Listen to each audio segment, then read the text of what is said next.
ආදරණීය උකු වෙත ඔයයි මමයි මම කැමැතිම තැන ඉඳන් රැට හම්බ වෙලා දවස් 200කටත් කිට්ටුයි. ඉතින් මගේ සර් බබු මේ පිරිමි ළමයිගේ පැත්තෙන් ආව චිත්තයක් හරි ඔයාගේ මගේ මේ සම්බන්ධෙට ගෙවල් වලනුත් කැමතිනේ ඒගොල්ලෝ ඩේටා දාලා දෙනවනේ. ඉතින් අපි දෙන්නට හම්බ වෙන්න.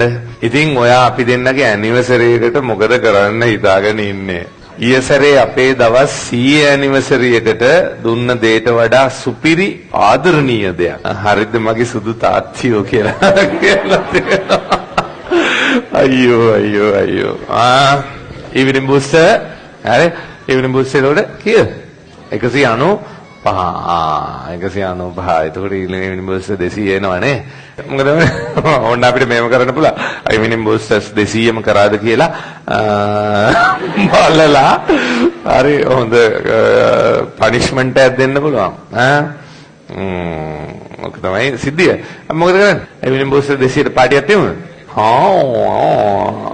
ඉතින් සරලම දෙයක් කොල්ලොන්ට කෙල්ලොන්ට ආදරය කරන ළමයි 1000ක් අතරේ හරි ওই විදිහට ඊවිනින් බූස්ටර් වලට ආදරය කරන ළමයෙක් තමයි සුපිරි ළමයෙක් කියලා කියන්නේ. හරි අන්න ඔය වගේ තමයි කියන්න දෙන්නේ. ඇත්තටම මේ වගේ මේ විදිහට හරි විශේෂ කරුණු වලට ඔයාලා ආදරය කරනවා කියලා කියන්නේ හරි ඔයාලට ඉස්සරහට විශේෂ හොඳට පිළිදනවා. ඒ පිළිහිටීමත් එක්ක ඊට පස්සේ ඕනනම් අන්තප්‍රයකට ආදරය කරපන්. ඒක මට අදාළ දේවල් නෙවෙයි.